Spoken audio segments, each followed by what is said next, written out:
Hello, I'm Derek Scarver, and I am taking on the role as research and legal aspect of the Hearts for Homeless organization with this project. And first, I just want to go over a little background information about the huge homeless problem that we are facing in Alaska. The homeless population from the year 2016 through 2017 has nearly doubled, which is a huge increase, and not much has been done to combat this. It doesn't seem like it's been a priority for a lot of Alaskan companies or the government. The same materials and same resources that were there are still there, but with no improvement. And with a homeless population that has doubled, that means there's a lot more people with fewer resources.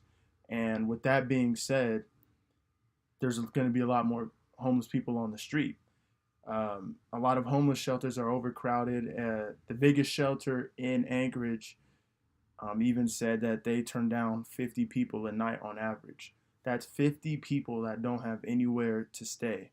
Now, what we aim to do, as previously stated, was build um, heated areas around cities and villages in Alaska so these homeless people can have somewhere to stay overnight and not freeze to death.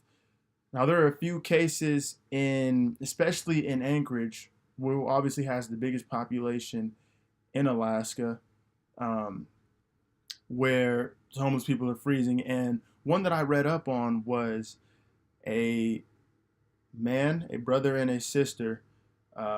He was turned down at a homeless shelter and they had nowhere to go. And what they did after that was they went to the liquor store, got some alcohol, and got really drunk. And that is the number one reason why this even occurs is they get drunk and alcohol gives a false sense of warmth. And that happened and fell asleep, passed out on the street, and then froze um, overnight. So things like this is like examples like that is just another reason that we want to take the initiative to building heated areas. 20% of the um, population in Alaska is Alaska Native. 50% of the homeless population is Alaska Native. So we want to take care of our own. That is the whole thing behind this, and keep them from dying these horrible deaths for the people who are less fortunate in life. Uh, Obviously, there are um, a a few legal obstacles when dealing with something like this. One thing that you have to realize is a process like this is going to take a while, and it's going to involve working with a lot of other people, including just government officials in the city.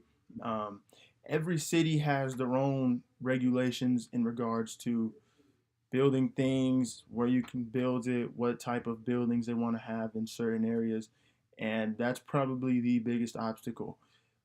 We obviously want to have them built in areas that are concentrated with a lot of homeless people. However, maybe the city would not want to do that, or businesses in the area would complain, because obviously a heated area means it's going to attract more homeless people. So wherever we have a heated area, it means there's probably going to be a good chunk of homeless people going to stay warm. And the unfortunate side of that, some people, some business owners might have the thought process that that could lower value in the area, and that could cause a huge legal mess. And every single city or village in Alaska we want to build at, we have to follow those city regulations. There's a lot of protected land in Alaska and things like that. So you want to factor all of those in legally, and we want to make sure our everything from our electricity consumption, obviously it's going to use a lot of electricity, or whatever form that we decide to go with, that all has to go into account. And we have to look at just each city's rules and regulations like I said. Um,